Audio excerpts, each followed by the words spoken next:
Welcome to my full review of all 8 episodes of House of David, the series on Amazon. When you begin this series, it looks like Goliath has won, but then we see there's more to the story. House of David, Episode 1, Shepherd and King. Keep in mind that in every episode, we're told, don't believe everything you see here. This is an imaginative, dramatic retelling of the biblical story of David. There are lots of other stories going on at the same time, and there's not always a clear line between which is which.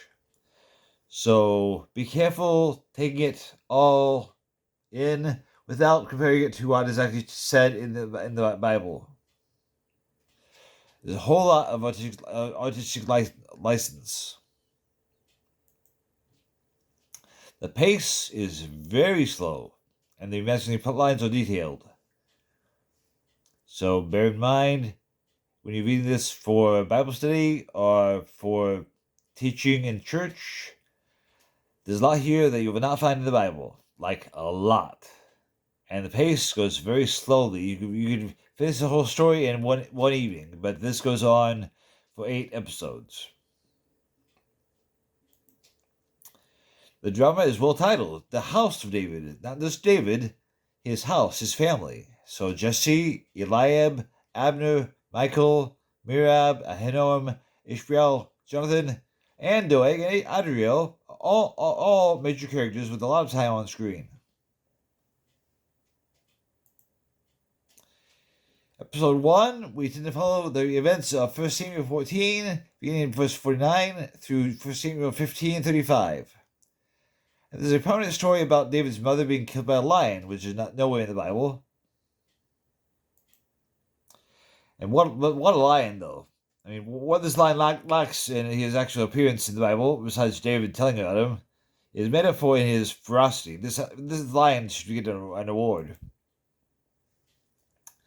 Also, in the first episode, the scene where Samuel kills Agag is especially memorable. You usually don't think of Samuel being a violent person, but in this scene, he most certainly is. Samuel hewed Agag into pieces before the Lord. That's what the Bible says, and that's what he does in this movie. Quite vividly. Not very vividly, but still, it's vivid. And then there's episode 2, Deep Calls for Deep. Of course, this is a line from the Psalms. In House of David, it's a line that David's mother tells David. So that's where he gets his inspiration from, sort of. And here's some of the cast. Michael Iskander is David. You see them all listed here. Right down to Martin Ford as Goliath. All these, even though some of them are only minor characters in the story and the Bible, they all are major characters in the series. So we see David in his youth is depicted as a bastard child. This is more to the story than this, but this all works out eventually. So there's a little bit of a sob story for David that's not really in the Bible, but it works dramatically, even though it doesn't work as a serious basis for believing anything about David, the historical character. The lion shows up again here, and this lion again, I figured the director said that's a really good lion. Let's use that while we can, and so they do. So this lion, you really get a sense of how dangerous lions are. Jesse gives David an outsider status in the family. He does not allow David to stay in the house. David goes out to the field and keeps track of the sheep because that's where he belongs, Jesse says. So David is, in the Bible, he's simply the younger son, and the oldest ones are able to serve in the army. David actually goes to take care of the flocks. A perfectly respectable job for a son. But in the movie, there's this sob story about David being looked down upon, being a second-class son. And this is a although it's nowhere justified in the Bible, it's played up a whole lot in the series.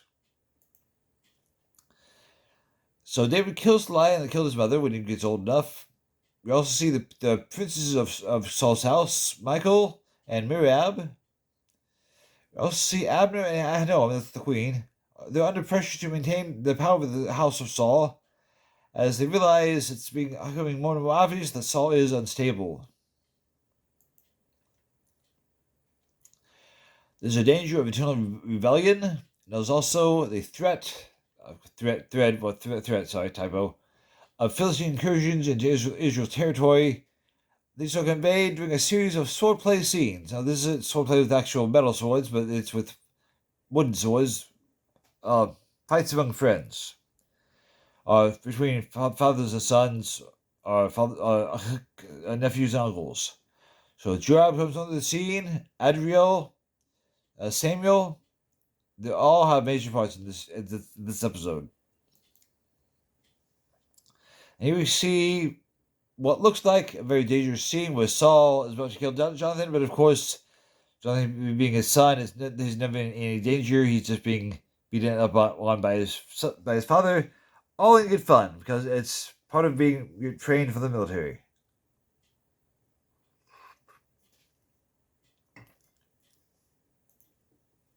Michal tells us about the bronze serpent on a stick in the days of Moses, so you can learn a little bit from Numbers 21, a verse that's also talked about by Jesus in John 3:14.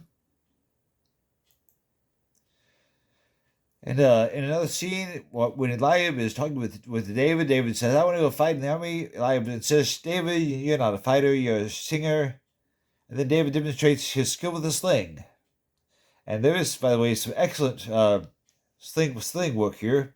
And there are videos on YouTube where one of the trainers for the movie tells how he does the sling work. And really, if you know what you're doing with a sling, it's a deadly weapon. It may look to us like just a piece of leather and a rock, but these things are deadly.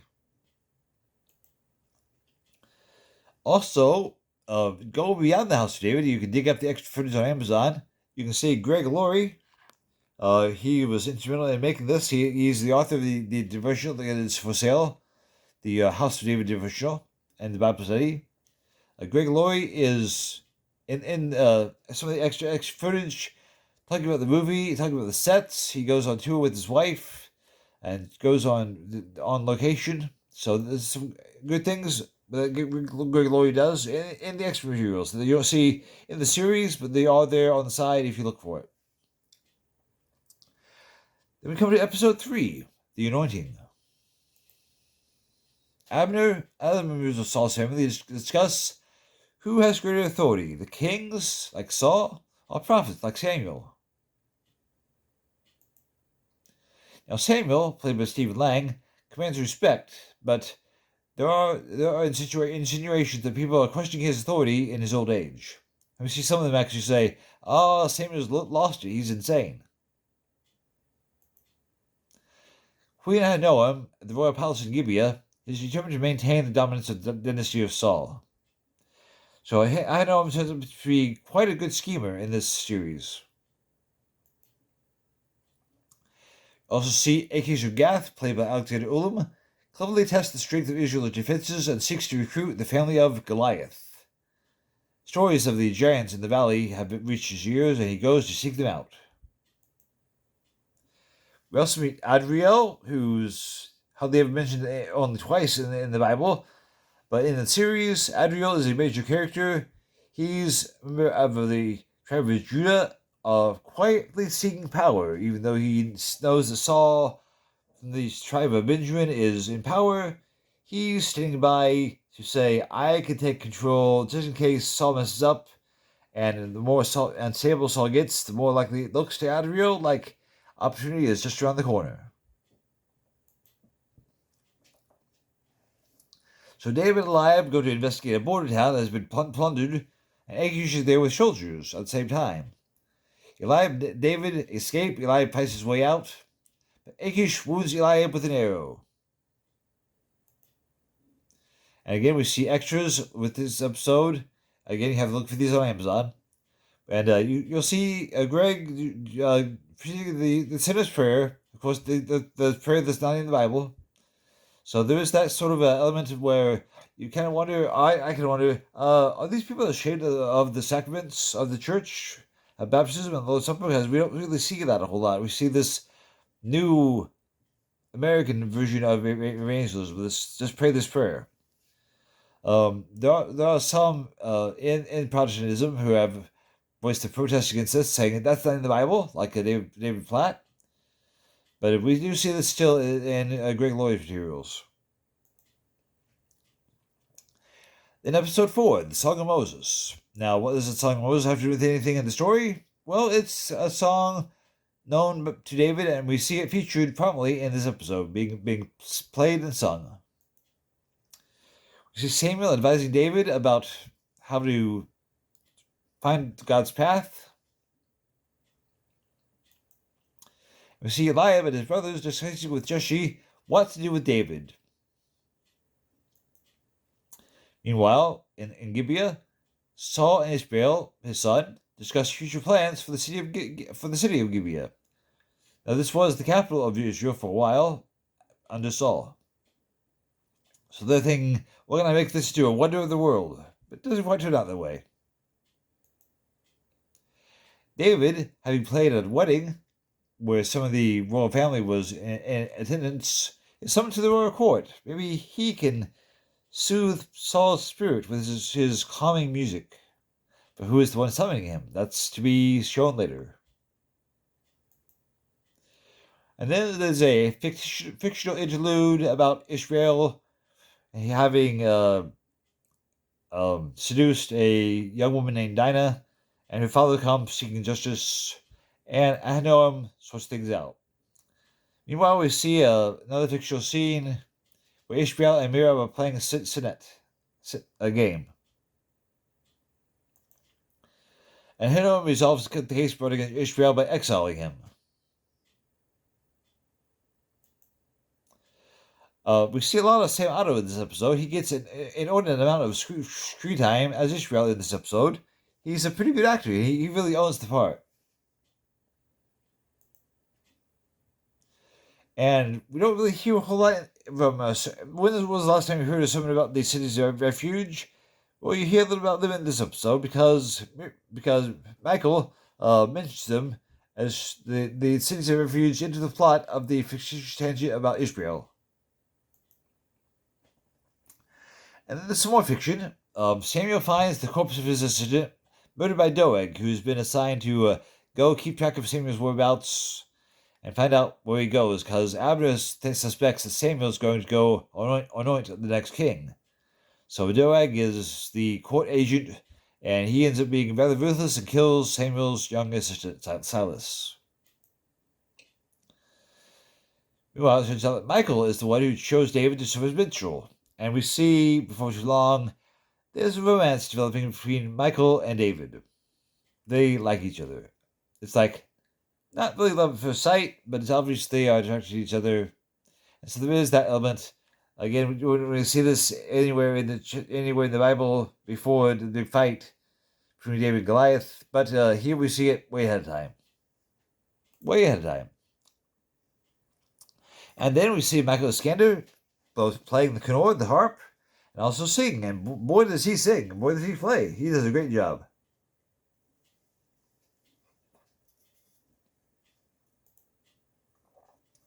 Eliab tells David, when you're here in the court, keep a low profile. Eliab knows that Samuel has come and anointed David king. And Eliab knows that Saul is paranoid, so Eliab is giving David some good advice. And then we have David in the courtyard, singing and playing his kinnor harp again, singing the Song of Moses, based on Exodus 3. Based on Exodus 13.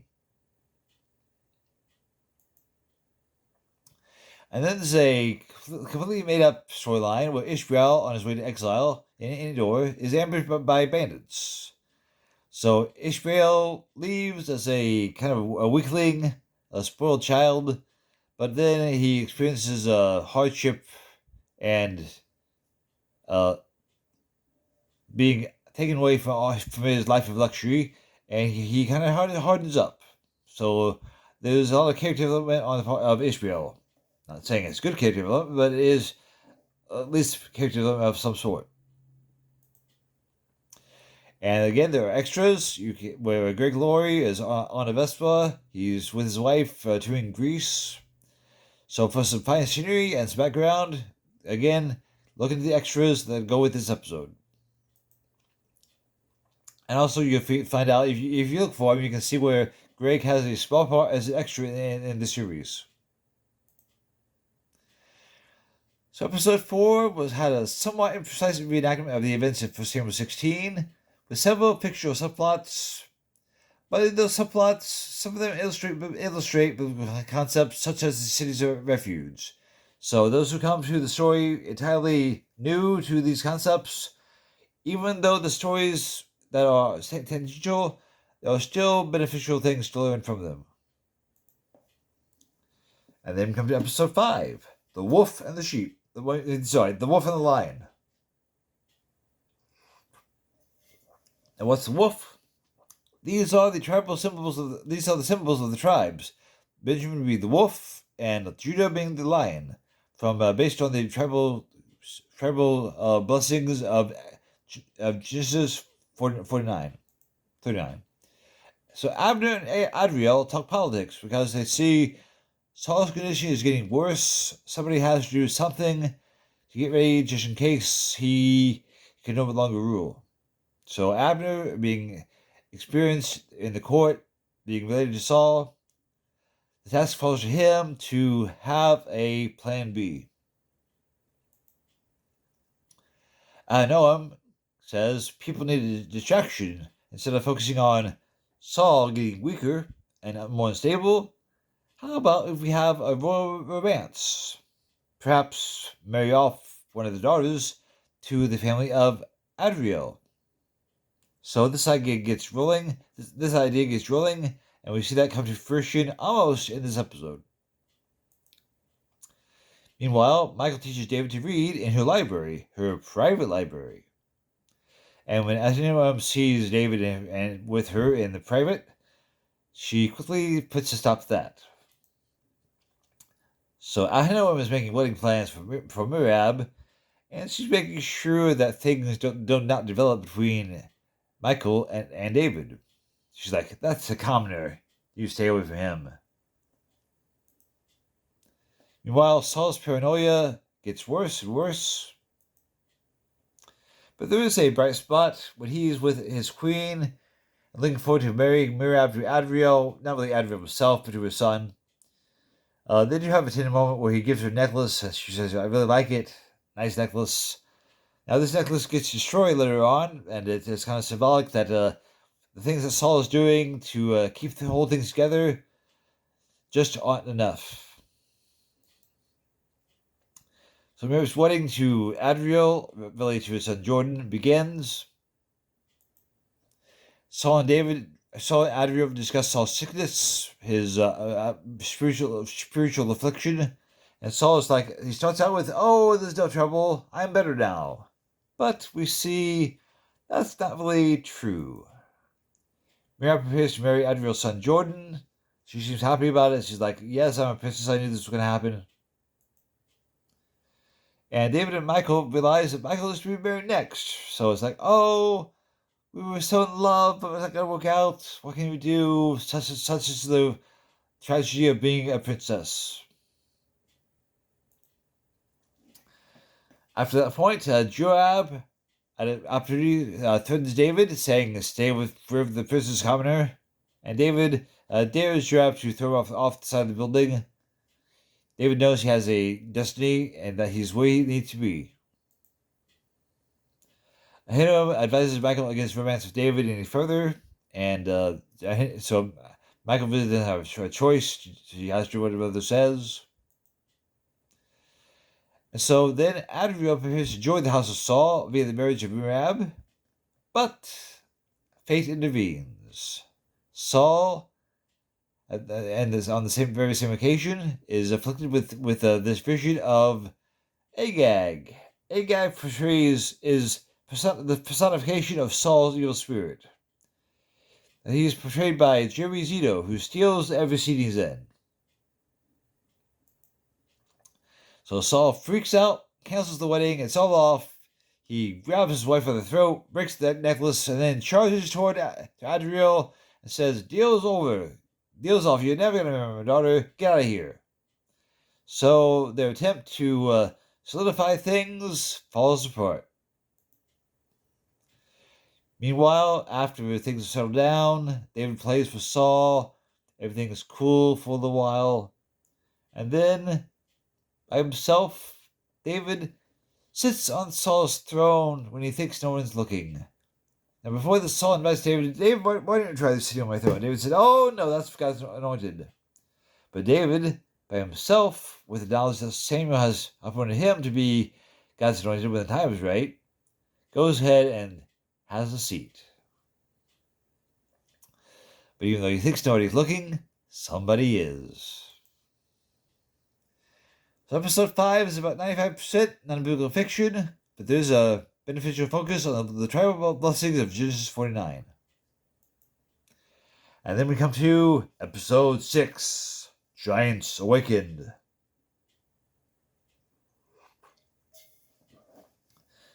Now we're getting close to meeting Goliath face to face. Now this episode begins with an account of the fall of the Watchers, which of course is retold in Genesis chapter 6, verses 1 through 4, and you can see allusions to this in the letter of Jude and 2 Peter.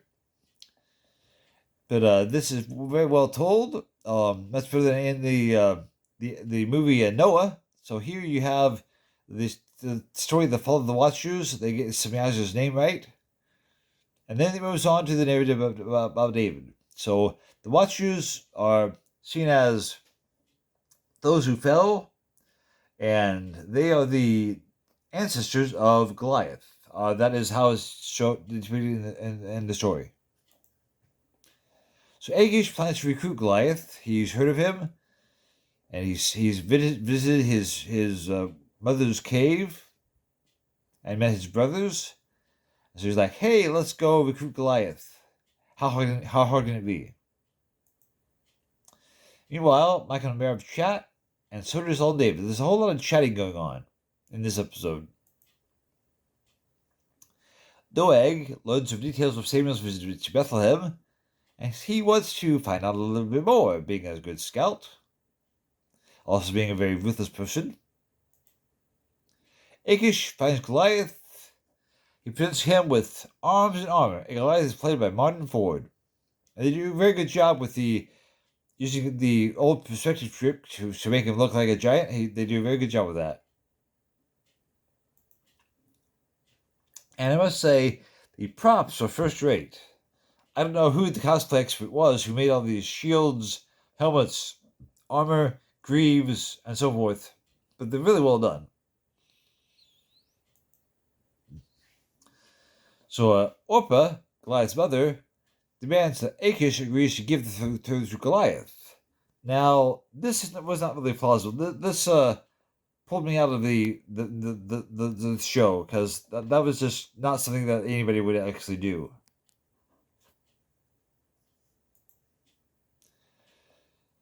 Meanwhile, Abner, Saul, and Jonathan discuss the Philistines' aggression on the border. Abner realizes something's up. We need to deal with this. We can't let them get away with just attacking at random. We have to rally our troops and be ready to fight. Meanwhile, Doeg comes to Achish with a plan. So Doeg is kind of playing both sides.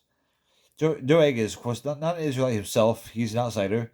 He's very influential in both the biblical story later on, and in some of the backstories in this chapter, in this episode. Jonathan stops Ahinoam and the priests of Baal. Yes, there's the priests of Baal in the king's court, from influencing Saul's mental state further. Meanwhile, Goliath, his mother, played by the actress Shea Weber, and his brothers decide to leave their home. So like, oh, we're going to leave tonight and go somewhere better, but Doeg intervenes. Doeg, the assassin. What's Doeg gonna do? Well, being an assassin, he assassinates. Doeg finds and assassinates Goliath's mother.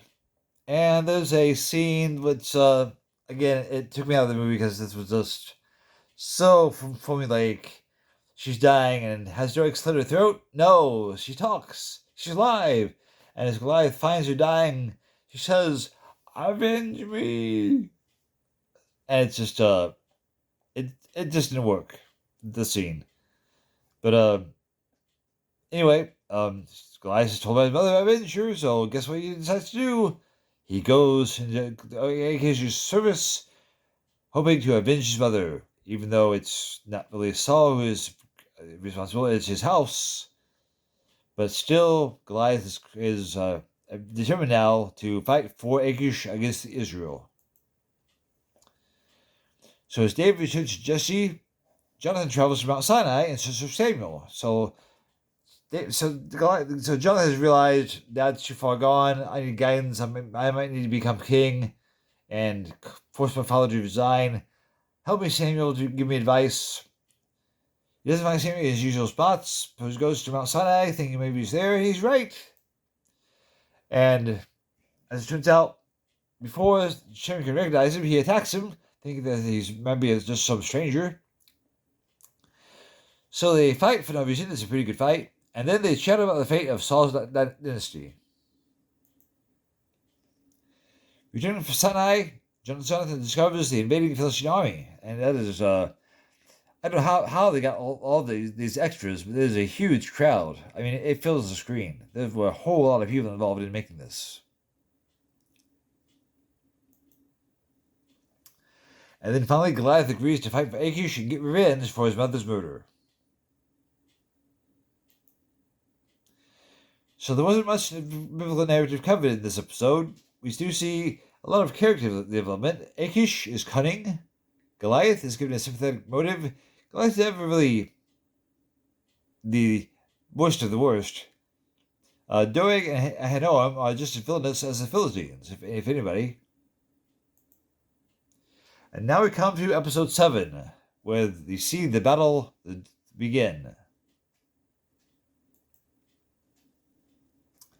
David's brothers are called up to fight. And here we see Aziz, Diab, as Nathaniel. Nathaniel turns out to be kind of a whiner. He says, "I don't want to go fight." But his brothers say, "You must, you've been summoned." So David and Jesse then are left behind. David has a heart-to-heart talk with Jesse. David's status, Jesse explains, "It's not so simple as you've been told. My marriage to your mother was very complex, but I do love you as a son." So David just kind of iron things out in this scene, which goes on for quite a long time. After some discussions, the army of Israel gets organized, and again, very impressive sets, lots of extras, lots of horses, good scenery, all very well done. As Samuel talks with Jesse and David, the Philistine Israeli armies face each other. And here they're just making a preliminary showdown, just like, yes, we're going to make our stand here. Yes, we're going to fight army against your army, and here's what is going to happen. There's very good horsemanship in this scene. The banners, everything looks really well done. And then we see Goliath in full armor, coming out and challenging King Saul, challenging Israel's army, challenging Israel's God, throwing insults left and right, and generally being a real jerk. But all in good cause, because he's out to avenge his mom, right? Meanwhile, David has a vision of the commander of the Lord's army. Now, this scene is used multiple times in the series. This is, of course, reminiscent of a scene from the story of Joshua, where David has the same vision, where God's army's commander appears to him and basically commissions him to be his warrior. And then, in a very lengthy scene, Samuel and David have a long talk about finding God's purpose. So, I haven't seen the devotional, but I imagine would think that this part probably has a very good tie-in in that devotional because it goes on for a long time. The next day, Goliath's mockery and Saul's wickedness erode the morale of Israel's army, and this goes on day after day after day. Saul doesn't go out. Saul's too intimidated to make a move. Abner is worried that the army is going to fall away. And we do see a subplot, again, not in the Bible, but as a fictitious point. The tribe of Zebulun decides, we're walking away. Of course, when they do walk away, Philistines are ready with an ambush to attack.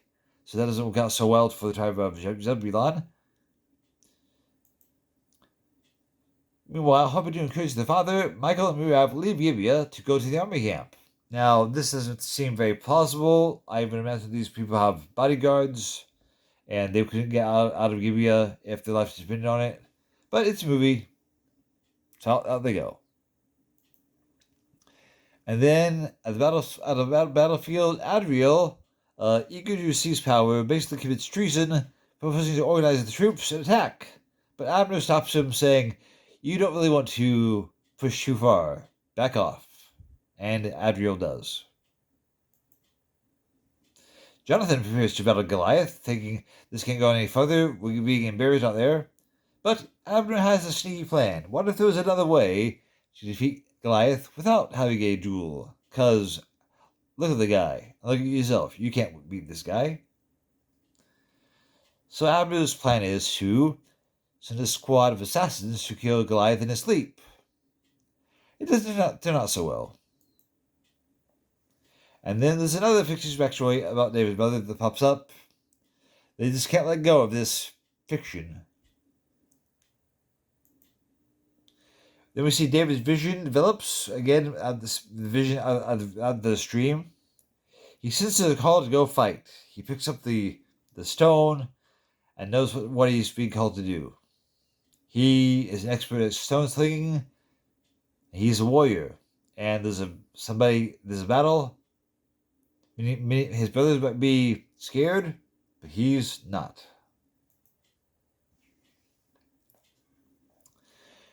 Jesse sends David with supplies and his blessing. He sends food to his brothers in the army. And off he goes. That's the end of the episode. Now, these fictional subplots are edifying fantasies about what Goliath, Abner, Jesse, Samuel, and everybody else might have been doing before the battle. Now, they can all be ignored, and you don't lose anything from the Bible. But the high production value and the plausibility of most embellishments, not all, but the plausibility of most of the embellishments compensate somewhat for the excessive fluff. So there is some benefit to the fluff, even though it's still fluff. And finally, episode 8. The climax, the finale, the duel. David and Goliath. Jonathan, leading the assassins to attack Goliath, is betrayed, and the Philistines capture him. They kill the others with him and capture Jonathan. Jonathan puts up a good fight. Achish kind of just watches as Jonathan kills several men right in front of him. The next day, Goliath defies the army of Israel and insults God. Abner, watching from the sidelines, weighs his options. He sees that the army's morale is broken. He sees that obviously his plan didn't work. Now what? He's run out of options. Achish explains the Philistines' history to Jonathan, who's now his prisoner inside his tent. So Achish explains, we Philistines, we came here from the out west. Our ancestors were kings. Your ancestors were slaves. We have the right to rule. But here we are. Saul's in charge, and Saul has killed Achish's dad, so there's some bad blood here. And Jonathan is jerkfully tries to bait Achish into probably killing him, Achish doesn't fall for it, and because we don't really know why, but Achish keeps his cool and releases Jonathan with an ultimatum to Saul. Go back, tell Saul, surrender, or fight Goliath and die with honor. In other words, Achish tells Jonathan, go back and tell Saul to do what Goliath is already telling Saul to do. So this point wasn't really that plausible, but there it is. And when he releases Jonathan, Achish vows, the next time I see you, I'm going to kill you. Which is kind of prophetic, because we don't know what happens to Jonathan on Mount Gilboa later on. Meanwhile, back at Gibeah, Kishia, played by the actress Inba Sabin, tells Ahinoam about Miriam and Michael's plan to visit Saul at the army camp. This is a brief scene, but I thought the actress did a whole lot with it. And speaking of people doing a whole lot, wow, what an impressive scene, this battlefield. The tents, the pavilions, the horses, the armies, the sheer size of the thing. Wow. Saul is in his tent, being oppressed by his evil spirit. Michael takes some time to stir Saul out of his spiritual oppression. So for a brief time, Saul is back on his feet and competent and acting like his old self. Meanwhile, back in Gibeah, Ahinoam falls into despair. She's heard about what's happening and thinks the Philistines are going to win, Saul's going to die, Jonathan's going to die, everybody's going to die. The Philistines are going to come to her castle, which only has 100 men defending it. They're going to capture the place. What are we going to do? Well, then Ishmael arrives. His character is quite different. He's not quite Jonathan's stature, but he does seem a little more bold than before, a little bit more willing to become king. And so Ahinoam says, yes, let's make this guy king, this son. He can be king, and then we can run out of here and live to fight another day. Back at the battlefield, David reaches the camp and notices, why is everybody in despair? And then he hears what Goliath is saying. He sees how Goliath is defying Saul, the army, Abner, God. And at this point, the main narrative shapes up and corresponds to 1 Samuel 17:21-41 pretty well. The main narrative does. There's still other things that I'll just throw it in. For instance, as David prepares for the duel, Michael encourages him by totally ignoring his advice and giving him both a scroll, a part of the book of Joshua, where Joshua is told, be strong and courageous because the Lord God is with you. And she also gives him a nice, sweet kiss. Twice. Meanwhile, Jonathan, having been released by Achish, returns and meets Abner just as David is about to face Goliath. So Jonathan is all beat up. He's not going to fight Goliath. But David is about to go, having been approved by Saul to be Israel's champion. David leaves the battlefield to go find stones from a stream. So time out, gotta go get some rocks. Now, this part is actually completely accurate. 1 Samuel 17:40 says, this is what happened. And then the duel begins.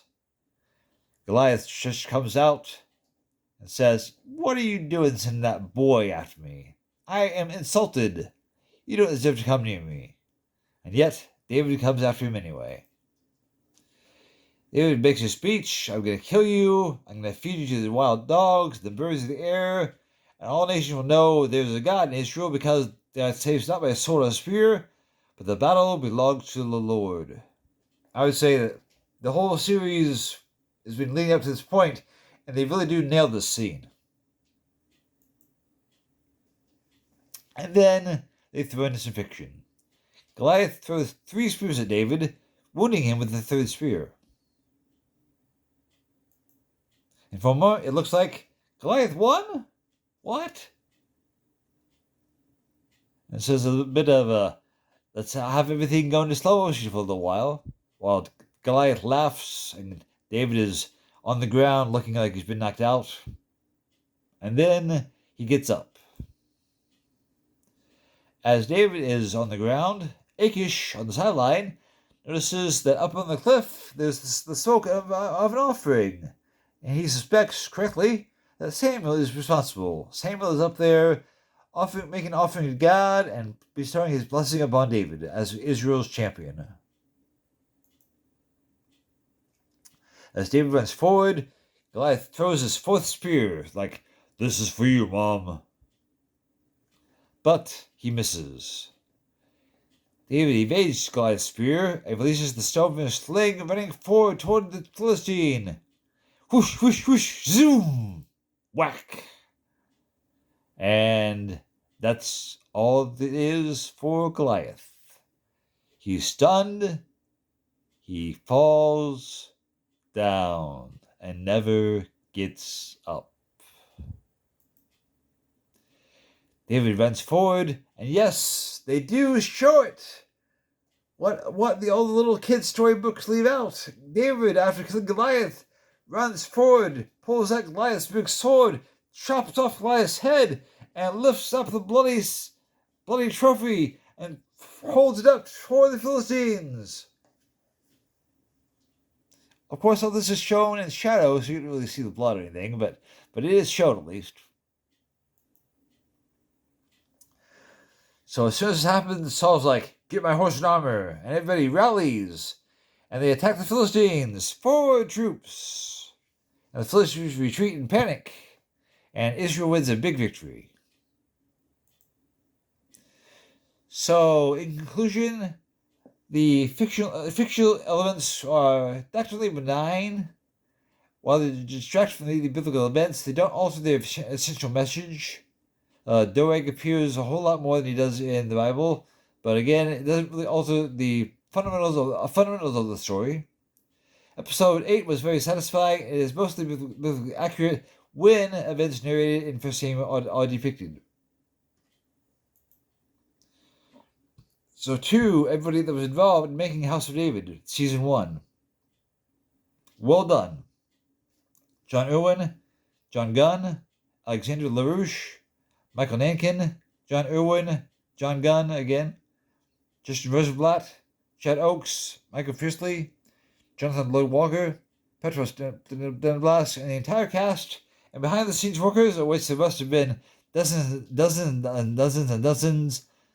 Good job. Don't forget, there are bonus materials on Amazon. If you go to Amazon, look for House of David, look for the words Explore and Extras, and you'll find there is a music album available. There's also a Bible study available, and also devotions available. Now, all these I expect would agree with Greg Laurie's theology and his evangelism style. But these are out there to explore further if you want to. And that's House of David, episodes 1 through 8, Season 1. Thank you for listening. Good night.